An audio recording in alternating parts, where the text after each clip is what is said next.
ሰላም በተለያየ የዓለም ክፍል የምትገኙ ቅዱሳን ወገኖቼ እንዲሁም ደግሞ ይህን ፕሮግራም የምትከታተሉ የኦርቶዶክስ የእስልምና እና የተለያየ እምነት ተከታዮች በሙሉ የከበረ ሰላምታ አቀርብላችኋለሁ። እንደምን አላችሁ? ደህና ናችሁ ወይ? እግዚአብሔር ስሙ የተባረከ ይሁን። እኔ በጣም ደህና ነኝ። እንግዲህ እግዚአብሔር ቃል ምን ይላል? ሁሉ በእርሱ ሆነ፣ ከሆነውም አንዳች እንኳ ያለ እርሱ አልሆነም። በእርሱ ሕይወት ነበረች፣ ሕይወትም የሰው ብርሃን ነበረች።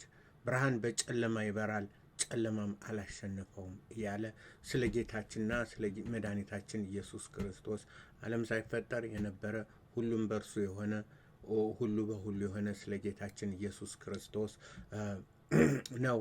እንግዲህ ሙስሊሞች ዛሬ ምስክርነት አለ። የወንድማችን ራሽድ የእሱ ምስክርነት አለ። ተረጉመዋለሁ። ያን ትርጉም ስተረጉም እንደባለፈው ሁሉ ሙስሊሞች ተምራችሁ ወደ ክርስቶስ ትመጣላችሁ፣ ክርስቶስን ወደ ማወቅ ትመጣላችሁ በማለት ነው። ይሄ ወንድማችን አልፋዲ ነው። ከመካ ዩኒቨርሲቲ የተማረ መካ ተወልዶ ያደገ ሳውዲ አረቢያ ማለት ነው። ይሄም ደግሞ ወንድማችን ብራዘር ራሽድ ነው። እንግዲህ ከዛ በፊት ራሽድ ማን ነው የሚለውን እንጠይቃለን። ማን ነው ራሽድ? እሱ መልሱን ይሰጠናል። ነገር ግን ወንድማችን ራሽድ ከሚያቀርባቸው ፕሮግራሞች በጣም ወደውና መከታተለው ሱአል ጀሪ ወይም ደግሞ ለመጠየቅ በድፍረት መጠየቅ ጥያቄም በድፍረት መጠየቅ ሱአል ጀሪ የሚል ፕሮግራም አለው ለሙስሊሞች እና ይህን አንዱ ፕሮግራም ይሄ ነው የሱ።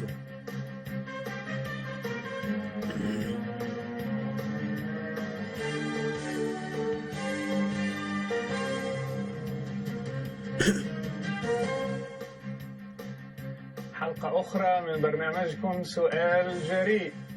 ሌላ ፕሮግራም ሱአል ጀሪ ፕሮግራም እንደገና እንኳን ተገናኘን ነው የሚለው። ይሄ የሱአል ጀሪ dare to ask فيها بكل مشاهدينا الكرام في كل مكان. حلقتنا لهذا اليوم سيكون عنوانها الأخلاق في الإسلام.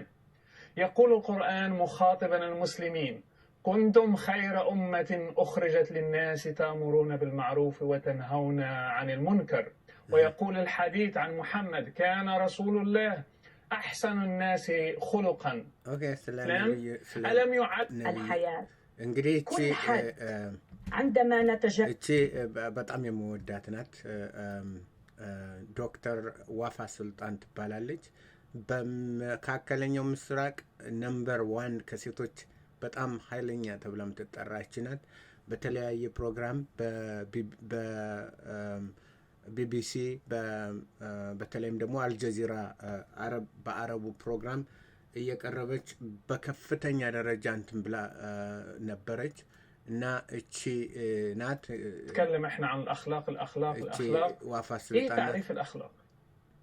الأخلاق هي الحدود التي يجب أن نلتزم بها بغية حماية አክላቅ የነብዩን ስለ ነብዩ ባህሪና ስለ ነብዩ ሙሐመድ ነው። እንትን እንግዲህ ምን አለው፣ ምን ስርዓት አለው፣ ምን ደንብ አለው፣ ምን ወግ አለው ነው እሱ። እንግዲህ ፕሮግራሙን በደንብ እከታተለዋለሁ እና ይህን ሱአል ጀሪ እና ብዙ ፕሮግራሞችን የሚያቀርብ ወንድማችን ራሽድ ብዙ ሚሊዮን 300 ሚሊዮን እደርሳለሁ ነው የሚለው። እነሱንን በአረቦችን በመቅረብ በከፍተኛ ደረጃ ብዙ እየሰራ ነው ያለ። ለማንኛውም ወንድማችን ራሽድ ይሄ ነው። እስቲ እንቀጥልና ልተርጉም። Well, hello everyone. Welcome to another episode of Let Us Read. ሰላም ናችሁ ሆይ? እያንዳንዳችሁ ሰላም ናችሁ ሆይ? ወደ ሌላ ፕሮግራም አሁንም ዛሬ ይዤ ቀርቤያለሁ ነው የሚለው። And this is our special edition that we typically ልዩ ፕሮግራማችን ነው በዛሬ reserve for our special guests, and this is ስፔሻል በልዩ እንግዳችን የሚቀርብ ነው የሚለው። Al-Fadi, and with me here today our dear brother Rashid. እኔ አልፋዲ ነኝ ነው የሚለው። አልፋዲ ያው ከሳውዲ ዩኒቨርሲቲ እንዳልኳችሁ ሳውዲ ነው። ወንድማችን ራሽድ ከዚህ ዛሬ ይዤላችሁ ቀርቤያለሁ ነው የሚለው። Whom I am honored to have with me today, but also I'm honored that the Lord have connected us back in 2007. ዛሬ በጣም ክብር ይሰማኛል አንተን በመጋበዜ ራሺድን በመጋበዜ እና ከ2007 ደግሞ በመገናኘታችን ሁለቱ ያው አረበኛ እንትን ስለሚሉ በመገናኘታችን ያንም ለኔ ክብሬ ነው የሚለው for the first time first by phone and then through a phone interview and finally in person in December of 2000 መጀመሪያ በፎን እዛ በፎን ኢንተርቪው በስልክ ኢንተርቪው እና በሰው ለመጀመሪያ ተገናኘን 2007. We'll touch on all of that during the show today. Brother, thank you so much for making the time for us. We are really honored to have you here. ጊዜህን ሰውተህ ዛሬ በመቅረብህና ከኛ መካከል በመገኘትህ የኛም ክብር ተሰምቶናል በጣም ልናመሰግንህ እንወዳለን ነው የሚለው Well, thank you so much for having me, and I'm honored to be on your show, and I hope it's going to be helpful and it's going to be for the good of many who are listening and following. እኔም ለራሱ ክብር ይሰማኛል ከዚህ ሾው በመገኘቴም በጣም ደስ ብሎኛል ይህም ደግሞ ለክብር ለመልካም ይሆናል ለብዙዎች ለመልካም የሚሆን ፕሮግራም ነው ብዬ አምናለሁ ነው የሚለው and for the glory of God. ከዛም በላይ ግን ለእግዚአብሔር ክብር ይሆናል ይህ ፕሮግራም ብዬ አምናለሁ ይላል Amen. And obviously, I just want to full disclosure to everybody. We both speak Arabic, by the way. So we feel like it's awkward for us to really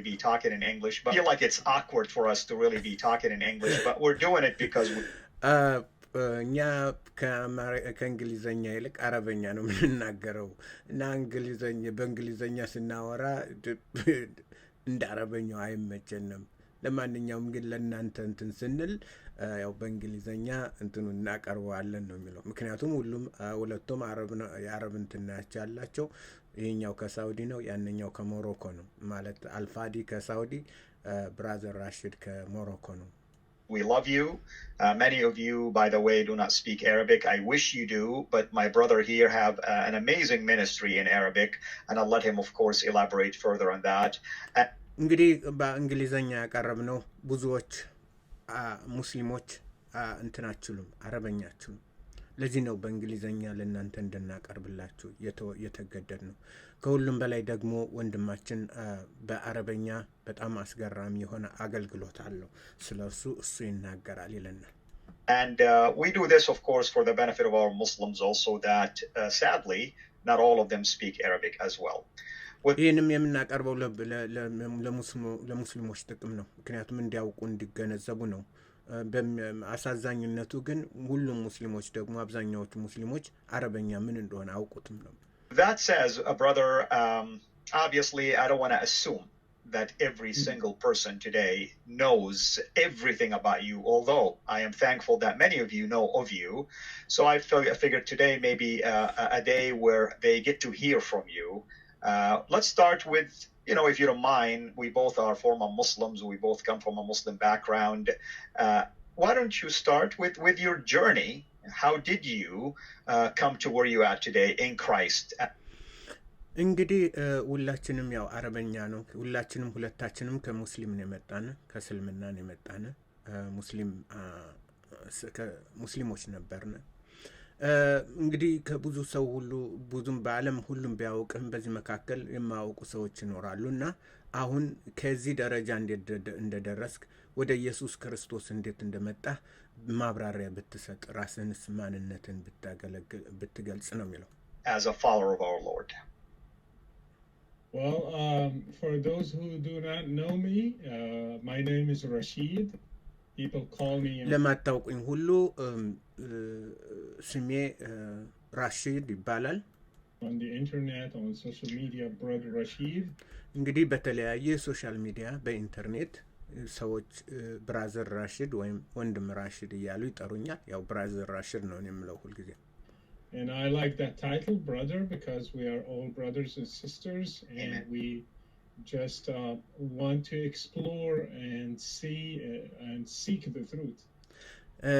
እንግዲህ ያን ስምም ደግሞ ያመጣሪያ ደስ ይለኛል ሁላችንም እህት ወንድማማቾች ነን ሁላችንም ነው የሚለው ይሄ በዛ ወደ ውስጥ ገብተን ወደ ስር ገብተን መንጥረን ለማውጣትና ለመማር ነው እንግዲህ ነው የሚለው አሁን And wherever we find the truth, that's where we are going to follow it. So እውነትን ባገኘንበት ቦታ ሁሉ እውነትን እናሳድዳለን፣ በእውነት እንመረኮዛለን፣ በእውነት ላይ እንቆማለን ነው የሚለው። And I was born and raised in Morocco. በሞሮኮ ነው ተወልጄ ያደግኩት፣ የተወለድኩትም ያደግኩትም። Morocco is a Muslim country. ሞሮኮ የሙስሊም ሀገር ናት ሙሉ በሙሉ። The king is Mohammed VI. ንጉስ ሙሐመድ 6 ይባላል። He claims that he is a descendant of the prophet. እሱም ደግሞ የነብዩ መሐመድ ዘር ነኝ ብሎ ሲወርድ ከነብዩ መሐመድ የመጣው ዘሬ ብሎ ይናገራል ነው የሚለው። I was born into a Muslim family, obviously. የተወለድኩትም ከሙስሊም ቤተሰብ ነው። My dad was the imam of a local mosque. አባቴም የአካባቢው የሞሮኮ አካባቢው የሞስክ ኢማም ነበር፣ ሼህ ነበር ማለት ነው። And I was the second. My oldest brother was born with something called cerebral palsy. So he እንግዲህ ትንሹ ወንድማችን የአእምሮ ችግር አለበት። በአእምሮ ችግር ነው የተወለደው ከልጆች መካከል። Was born 1 year before me, and then I followed him next year. ከሱ የኔ ትልቅ ወንድሜ ማለት ነው። ከሱ ቀጥዬ ነው እኔ የተወለድኩት ከአመት በኋላ። My dad was kind of disappointed with the birth of my brother because he was አባቴ በጣም ያዝን ነበር እንደዛ አይነት አእምሮ ችግር ያለበት ሰው በመወለዱ። በዛ አባቴ ሁሌ ደስተኛ አልነበረም፣ ያዝን ነበር ነው የሚለው። Was expecting the eldest son to follow his steps. So when I came, I took that position. He tried to teach me everything he knows, and he እንግዲህ አባቴ መጀመሪያ ያስብ የነበረው የመጀመሪያ ልጁ እሱ ስለሆነ በሽታ ያለው እሱ የሱን መንገድ ይከተላል ብሎ ያምን ነበር። ሼህ ሆኖ በሞስክ እያለ ያስተዳድራል ብሎ አባቴ ያስብ ነበር። ነገር ግን ያ በመሆኑ ሐሳቡን ወደኔ ያስተላለፈው እኔ በትልቅ ወንድሜ ፈንታ ተሸካሚ እንደሆነና የአባቴን ፍላጎት ለማሳካት የእስልምናን እምነት ለማሰራጨት ወይም ደግሞ ለማድረግ እኔን መረጠኝ ነው የሚለው። He started at an early age when I was just 4 years old. ስለዚህም ነው ከገና የ4 ዓመት ልጅ እያለሁ ነው አባቴ ቁርአንና የእስልምናን ስርዓት ያስተምረኝ የጀመረው። So I still kind of remember a little bit. He took me with him to the mosque. እንግዲህ ህፃን እያለሁ አሁን ትንሽ አስታውሰዋለሁ። ህፃን እያለሁ ወደ ሞስክ ይዞኝ ሄድ ነበር፣ ወደ መስጊድ። That's where all started. He started ከዛም ነው የተጀመረው ሁሉም ነገር የተጀመረው ስለ እስልምና ከመስጊዱ አባቴ ከወሰደኝ በኋላ ነው። Teaching me the Quran, the prayers. Of course, at an early age you don't know so many things, so I was just imitating my dad. Whatever he does, I do it. እንግዲህ በልጅነት ነኝ፣ ትንሽ ነኝ፣ ህፃን ነኝ፣ ብዙ ነገር አላውቅም። ምንድነው ማደርገው? አባቴ የሚያደርገውን ሁሉ ማድረግ ነው። አባቴ የሚጸልየውን ጸሎት ያስተምረኝ ነበር፣ ይሄን ያስተምረኝ ነበር፣ እሱን እከተል ነበር። Sometimes I'm bored, I stop in the middle, I play, I do stuff. አንዳንዴ ደግሞ በጣም ቦርድ ያደረገኝ ነበር። በጣም አላደለ ይሄ ነገር ምንድነው ብዬ እንትንል ነበር። ስለዚህ እጫወት ነበር፣ እሯሯጥ ነበር። አባቴ እንደሚፈልገው አልሆንም፣ አንዳንዴ ልጅ ስለሆንኩ ነው። Of course I grew in my learning, I grew in my Islamic faith as well. I grew in memorizing the Quran. ከዛ ግን ቀስ በቀስ እየተማርኩኝ በቁርአን በመማሬ በቁርአን እና በእስልምና እምነቴ መሰረት እያስኩኝ እየተማርኩ እያደግኩኝ ነው የሚለው። I was able to memorize 1/6 of the Quran. መጀመሪያ 1/6 የሚሆነውን የቁርአን በሙሉ ሜሞራይዝ አደረግ ነበር፣ እቀራ ነበር ማለት ነው። ሪሳይት አደርግ ነበር። And just to let you know, we are 7. There are brothers and sisters who came after me. So ከኔ በኋላ ቤተሰባችን 7 ነበር ነው፣ እናትና አባቴ ወለዱን ማለት ነው። የመጀመሪያው በአእምሮ ችግር የተወለደው እኔ እና እህትና ወንድሞቼ በአጠቃላይ ቤተሰቦቼ 7 ነበር ነው። There are 7 in total, 7 siblings. when I was 12 years old, that's when the things started changing. So እና በ12 ዓመት በሆንኩ ጊዜ ነው ነገሮች መለወጥ የጀመሩት የሚለው እንግዲህ አድጎ ማለት ነው እያደገ ሲሄድ I don't want to continue just talking and you are watching me, so I want to interact with you a little bit. እና ሁሉም በሙሉ ለመናገር አልፈልግም ቁርጥ አድርጌ ነው ማቀርበው ረጅም ነው የሚለው እና ካንተም የምትጠይቀኝን እመልሳለሁ እዚህ ላይ አቆማለሁ ነው You bet. Absolutely. And by the way, some people are saying maybe your volume is low. I don't know if that's the case. If you want to raise it up a little bit for them. ቮሊዩሙ ችግር አለበት አስተካክለው ነው ምክንያቱም እዚህ ቴክስት የሚያደርጉት ሰዎች የብራዘር ራሺድን በደንብ አንሰማውም እያሉ ስለሆነ ያን ከፍ አድርግ ነው I mean, that's what they're saying. I can hear you fine myself. እኔ ሰማለሁ እነሱ ግን ስለማይሰሙ ድምጹን ከፍ አድርገው ነው የሚለው How about now? Well, we'll see.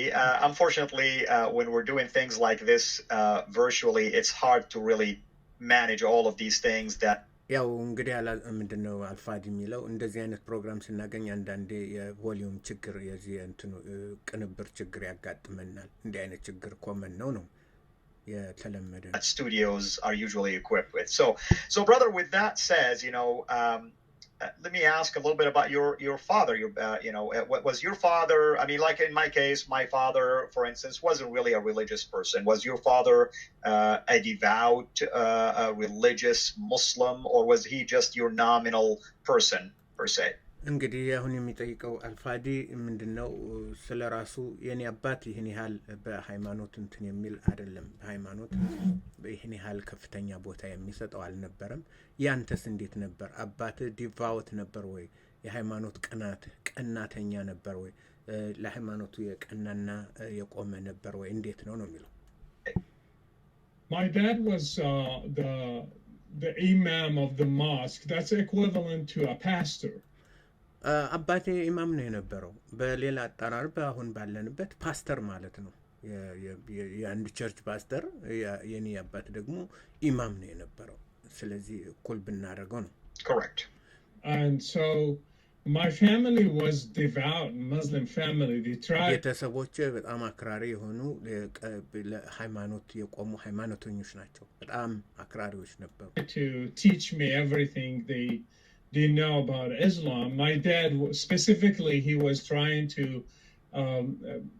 embed every knowledge he has. He had a zeal for Allah, for God, and he wanted to teach. እንግዲህ ቤተሰቦቼ ምንድነው የሚለው ቤተሰቦቼ የሃይማኖት ቅናት ነበረባቸው ቀናተኞች ናቸው ለሃይማኖታቸው የቆሙ ናቸው አባቴ ደግሞ ሁሉን ነገር እሱ የሚያውቃትን ሁሉ በእኔ ላይ ሊጭነኝ ይፈልግ ነበር በእኔ ላይ እኔን በቃ ሊያስታጥቀኝና በዛ ተነስቼ እንደ እሱን ቦታ እንደዝ ከፍተኛ ፍላጎት ነበረው ለአላህ ከፍተኛ ፍቅር ያለው አባቴ ለአላህ ከፍተኛ ቅናት ያለው ነው አባቴ ነው የሚለው me all what he knows about Islam. So I just want to make sure that the volume is good now and my level is good so I can continue without any problems. ድምጼን ቼክ አድርጉልኝ ነው የሚለው ተሰሙኝ እንደሆነ ይሰማ እንደሆነ ሰዎች በትክክል መስማታቸውን ለማወቅ ፈልጋለሁ ነው It seemed like they're saying it is good. Okay. ሰዎችም እየሰሙ ነው ጥሩ ነው እያሉ ነው ይሰማል Okay. So carry on, brother. After where you stop, basically. So my family were very devout, and so when I grew up, my dad was teaching me the Quran, and he was trying to, let's say, create a copy of him. He wanted me to be his successor when I grow up. እና አባቴ ቁርአንን ሁሉ ጊዜ ያስተምረኝ ነበር በቁርአን ጥናትና በቁርአን አስተምሮት ላይ በእስልምና አስተምሮት ላይ እሱን እንዳለ ከበኔ ውስጥ ያስቀምጥ ነበር ራሱን ማለት ነው እኔን ሊተካኝ እኔን ኮፒው የሱ ኮፒ ሁኜ በሱ ግር ሁኜ መስጂዱና እንትኖችን እንዳገለግል ከፍተኛ ጥረት ያደርግ ነበር I did the same like him. I will be a sheikh in a mosque. I will lead the prayers. I will give the Friday sermons. I will teach people because for my dad that was the real thing. ለአባቴ እንግዲህ የአባቴ ህልሙ ምንድን ነው? ዋናው ያልኩ እንደሆነ ሼህ ሁኜ የመስጊድ ኃላፊ ሁኜ የአርብ ጸሎትና አስተምሮትን እያስተማርኩ ጸሎትን እየመራው በእስልምና ከፍተኛ እንትን እንድጫወት ነው የአባቴ ህልሙ የነበር። It's not the secular education, it's not the temporary things, it's reading the Quran, teaching Islam. It's what really stays with us when we die. So he እንግዲህ አባቴ ከምድራዊው ይልቅ ሰማያዊን ነው የሚያስብ የነበረው። ይህም ደግሞ ምድራዊ ትምህርት እንግዲህ ከምድራዊ ትምህርት ይልቅ በአላህን አገልግሎ በእስልምና አገልግሎ ዘላለማዊውን ክብር በአላህ ዘንድ እንድንወርስ ያን ነው የሱ ህልም እንጂ በምድራዊ ስላለው ትምህርት ያን ያህል ግድ አልነበረውም፣ በዘመናዊ ትምህርት ማለት ነው። He was trying to take me into that direction. Of course he had a ወደዛ ነው ሊወስደኝ ከፍተኛ ጥረት የነበረው ወደ እስልምናው ማለት ነው አገልግሎት። With my mom because my mom also believed in secular education. በዚህም ከእናቴ ጋር ይጋጩ ነበር። እናቴ ለምን የምድራዊ ትምህርት ደግሞ የዘመናዊ ትምህርት ለልጆች አስፈላጊ ነው ብላ እንትን ትለው ነበር፣ ትዘው ነበር እና ስለዚህ ሁለቱ ይጋጩ ነበር። And at the end they made a deal, so I was going to normal school and to the mosque. I spent my time split between the two, learning the Quran and learning another education in ስለዚህ ዲል አረጉ፣ ስምምነት ተደረገ። በስምምነቱ መካከል ጊዜን በሁለት እንድከፍል በዘመናዊ ትምህርት ለእናቴ በኩል ማለት ነው ዘመናዊ ትምህርት እጄ እንድማር፣ ለአባቴ ደግሞ በመስጂድ እየሄድኩኝ ጊዜን እየተጠቀምኩ ቁርአንን እያጠናሁ የእስልምናን እንዳራምድ ይህን እንዳደርግ ተወሰነ። Our village school. When I was 12, I had to move to Casablanca because we didn't have middle school close to us. So the only option for me to continue education is to move to another city and live with my uncle. 12 ዓመት ዕድሜ በሆነኝ ጊዜ በአካባቢያችን መካከለኛ ትምህርት ቤት ስላልነበረ ወደ ካሳብላንካ ማለት ወደ ትልቋ ከተማ ማለት ነው ወደ ሞሮኮ ወደዛ መሄድ ነበረብኝ። በዛ ከአጎቴ ጋር ሆኜ እንድማር ተወሰነ። My uncle, he's not like my dad. He has a different job, but my dad made a deal with him and he said, would you do the same thing like I did with him? Make sure that he follows his religious education, goes to the mosque, does his prayers, recite the Quran and all that. And my uncle is እና ወደ አጎቴ በሰደደኝ ጊዜ ለአጎቴ ቃል ያስገባው ነገር ቢኖር ምንድነው በትምህርቱ እንድትከታተለው ቁርአን እንዲቀራ የእስልምና ትምህርቶችን እንዲያደርግ በየሰዓቱ የሄደ በመስጂድ ጸሎትን እንዲጸልይ በዚህ አትኩሮ ክትትል እንዲደረግበት ተስማማ እና ላከኝ ነው። He said, sure, I can make sure that he will continue the same thing as home. And he will be like my son and I'll take care of him and you have nothing to worry about.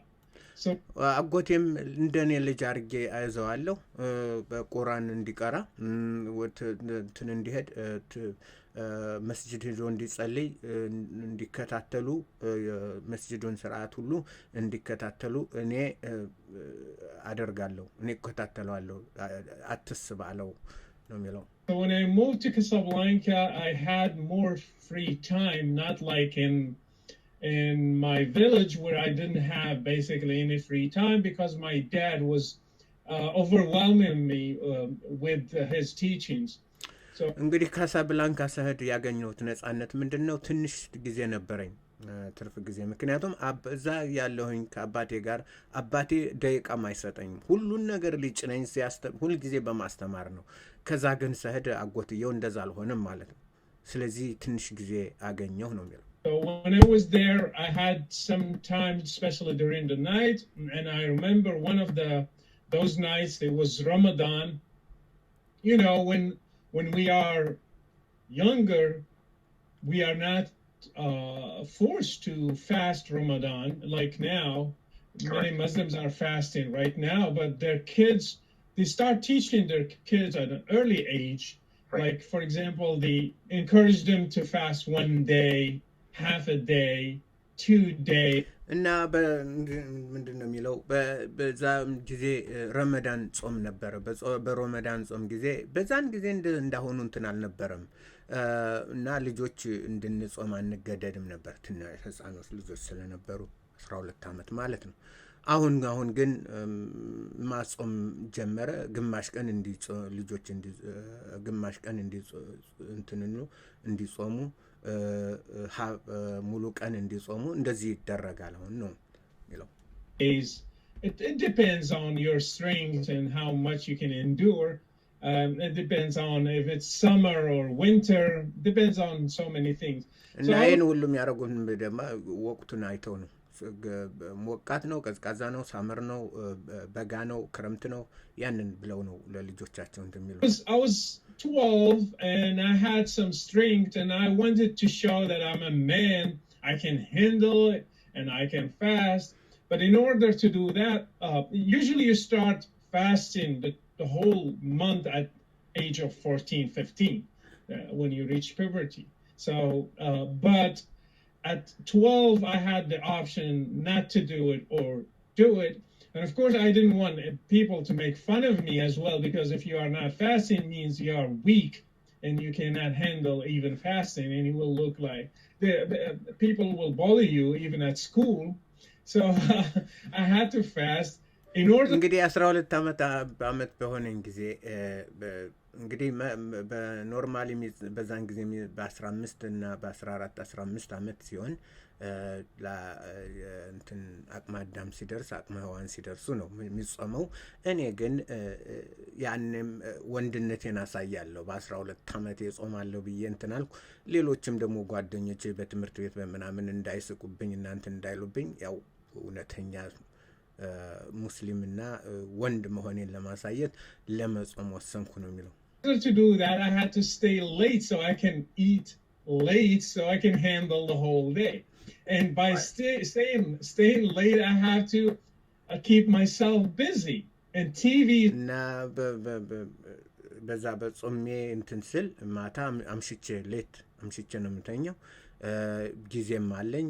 ቲቪም ደግሞ እመለከታለሁ። Back then, they stop, at least in Morocco, they stop at 6 o'clock in the evening, and we didn't have the iPads, the iPhones all the way we have today. We didn't have the internet.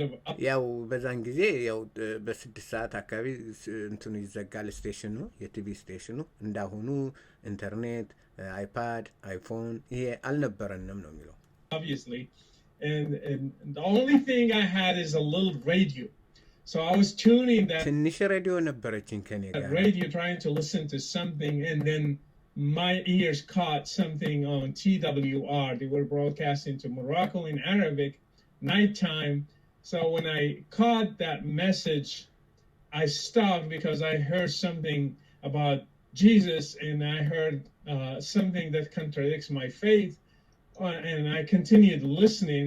As I continued listening, it was obviously not Islam, and something strange that I didn't know about.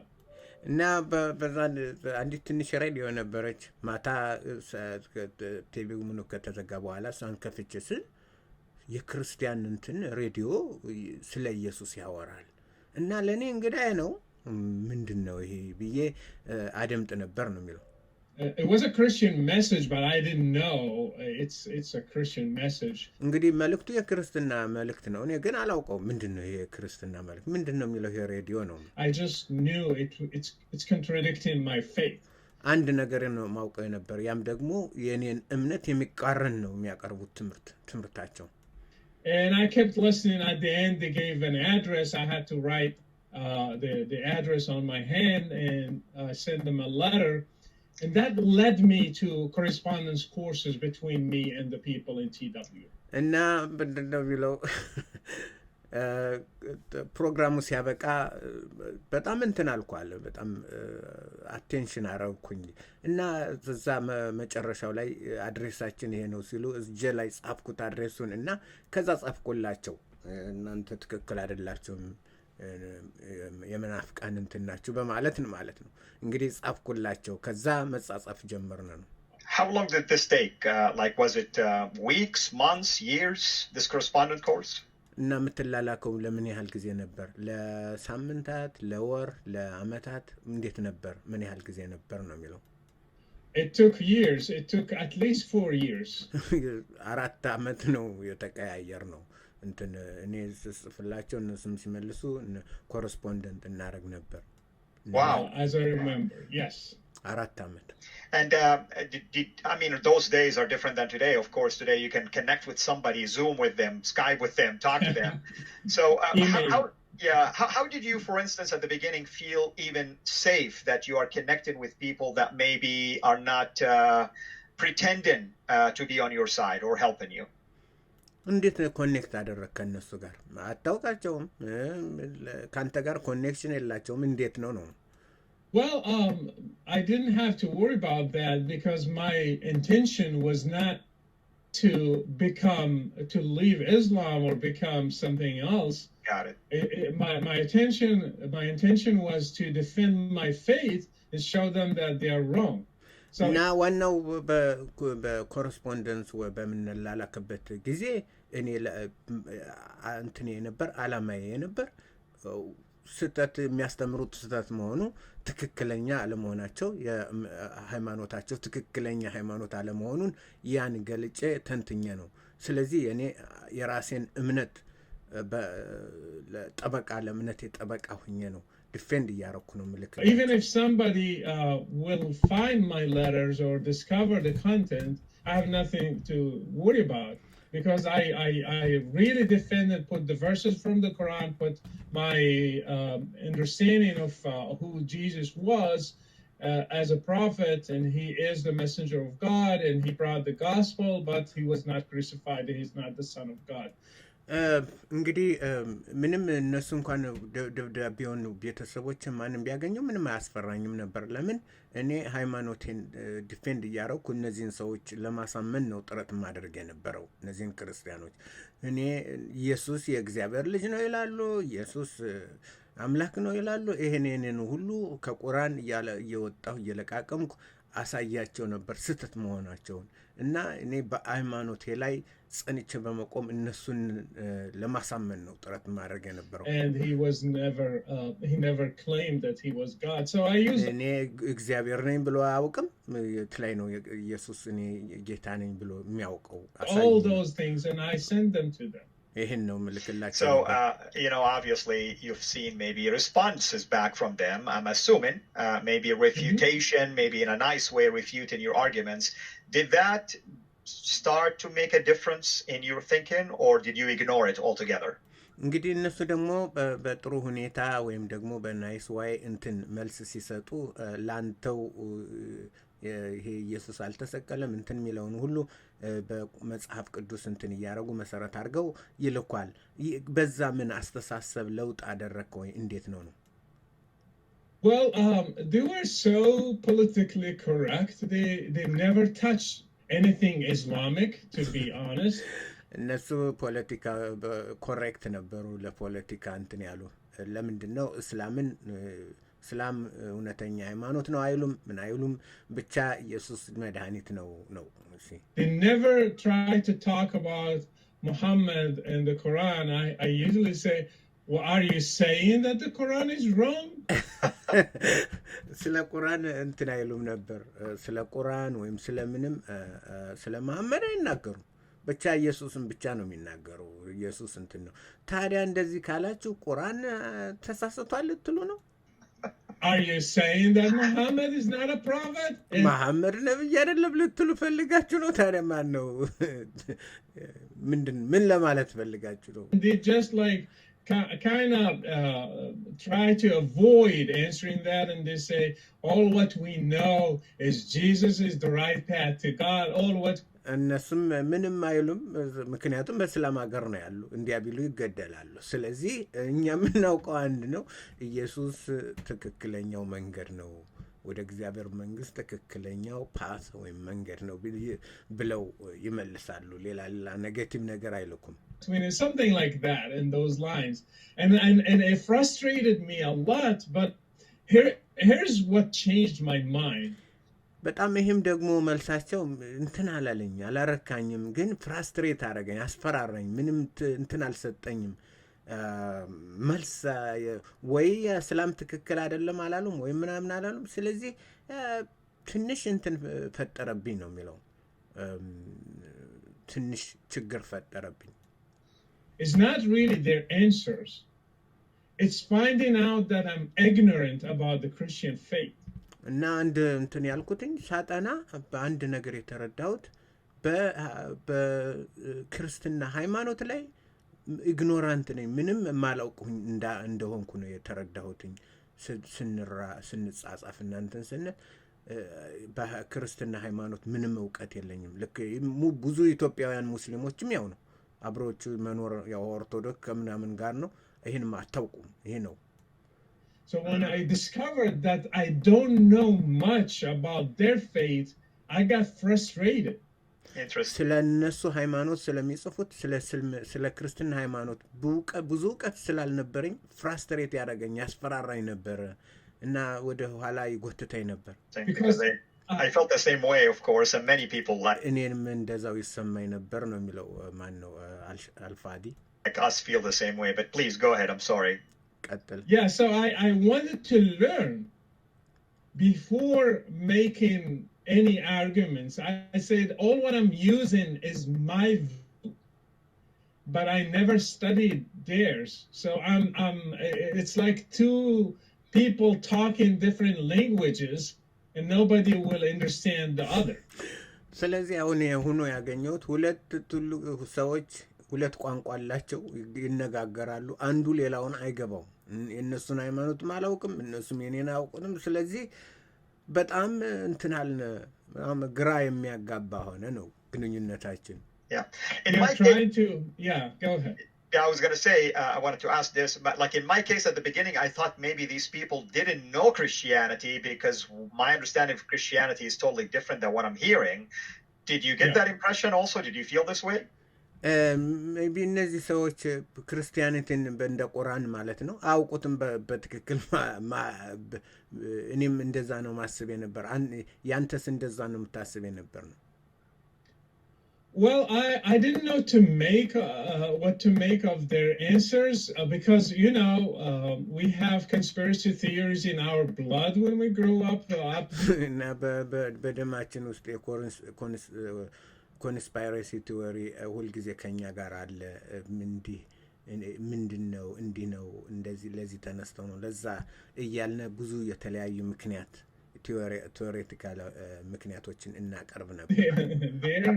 I was just doubting everything. Probably they are just they work with those secret services. They are trying to convert us. Probably. እነዚህ ሴክሬት ሰርቪስ የሚሰሩ ለሴክሬት ለአሜሪካ ወይም የሚሰሩ ነውና ለዛ እኛን ሊለውጡ ፈልገው የተነሱ ናቸው ብዬ አስብ ነበር። Probably they are Freemasons. Probably they are this and that. But even with all those doubts, my focus was I want to learn. ይሁን እንጂ በዚህ ሁሉ እኔ አንድ ነገር እንትንል ነበር፣ ለመማር ፈልግ ነበር፣ ለማወቅ እነሱ ምክንያቱም ካወቅኩ ነው በደንብ መዋጋቸው። I want to know. And then when I learn, I will refute your arguments. እንግዲህ በትክክል ስለ ክርስትና ሳውቅና ስማር የእነሱንን የክርስትናውን እንትን በትክክል እንትን ማለት እችላለሁ፣ ሪፊዩት ማድረግ እችላለሁ። ስህተታቸውን የተሳሳቱበትን ቦታ በሚያረጋግጥ ሁኔታ ማሳየት እችላለሁ። ለዛ ነበር። Yeah, excellent point. I mean, that's really the right way to do things, of course. And excellent ቆንጆ እንትን ነው፣ ፖይንት ነው፣ ነጥብ ነው ያነሳው። በዛም በትክክለኛው መንገድ ነው እንደዛ የሚሰራው። And I was, myself, I was forced also years later to succumb to the same conclusion. It's like you cannot refute people if you do not know what they believe in. እኔም እንደዚሁ ተመሳሳይ ነበር። ካላወቅ እነሱን በትክክል የሌላውን የጠላትን እንትን ካላወቅ እነሱንን ማሳመንና ስተታቸውን ማሳየት አትችልም። ይሄ ነበር በእኔም ያለው ነው የሚለው አልፋዲ። Interesting, brother. Interesting that your motive was to convert him or at least to defend Islam. And እንግዲህ በጣም ኢንተረስቲንግ የነበረው አንተ አላማ እነሱንን ወደ እስልምና ለማምጣት ወይም ደግሞ እነሱን ለማሳመን ነበር። You were so patient to even let them at least flesh out what they know about their own faith. So what happened next after that? I mean, did you end up continuing this or did you end up meeting with them? ምን እዛ በኋላ ምን ላይ ደረሳችሁ? እዛ ቀጠላችሁ? ተገናኛችሁ ወይስ ምን ላይ ደረሳችሁ? Well, the topics were everywhere, so they were scattered because every time I take a topic, it leads to another, it leads to another. So it seemed it will never end. እና የምንወያይበት ነጥብ በጣም ሰፊ ነበር። አንዱን ስንል ሌላውን ስናወጣ ስናወርድ ማለቂያ የሌለው ሆነ። የሚያልቅ ነገር ሆኖ አላገኘ ነው የምንወያይበት። And I had to choose some main topics to just narrow down the comparing what they believe with what we believe and finding who has more logical arguments, who has more convincing arguments, and then based on that I will judge. እና ምንድነው የወሰንኩት? እንግዲህ ይሄ በጣም ሰፊ ነው የምንወያይበት፣ ብዙ ነው እንግዲህ ክርስትናና ሙስሊም ብዙ ነው እንትኑ እና ማጥበብ ፈለኩኝ የምንወያይበትን የተወሰነ ነጥብ ላይ አተኩሬ ያንን አውቄ በዛ ላይ ተወያይተን እነሱን አሳያቸዋለሁ አሳመናቸዋለሁ ብዬ ይሄንን አንድ የጠበበ መወያያ አጀንዳ ለማወቅ ያንን ለመማርና በዛ ለመቆም ፈለኩ ነው የሚለው። Not that I doubted my faith. I was pretty sure that Islam would win at the end. It's just I wanted to be fair enough to both sides in a way that I would not be I would not have me judging before even finding out what's going on. እና ያው በእምነቴ እንደሚታወቀው እስልምና ድል እንደሚያደርግ እስልምና የታወቀ እንደሆነ ይሄ እንትኔ ነው የቆምኩበት ነው አልጠራጠርም። ነገር ግን ደግሞ በምክንያት ላይ የተመረኮዘ እነሱን ለማሳመንና የነሱን እንትን ለማሳየት ይሄ ነው በመጨረሻ እስላም ድል አድርጎ እንደሚወጣ አምናለሁ ይላል። እዚህ ላይ አቆማለሁ። ክፍል 2 አደርገዋለሁ ምክንያቱም ረጅም ነው የሚሆንባችሁ። ክፍል 2 እንቀርባለን። እግዚአብሔር ከእናንተ ጋር ይሁን። እንደገና በክፍል 2 ጠብቁኝ።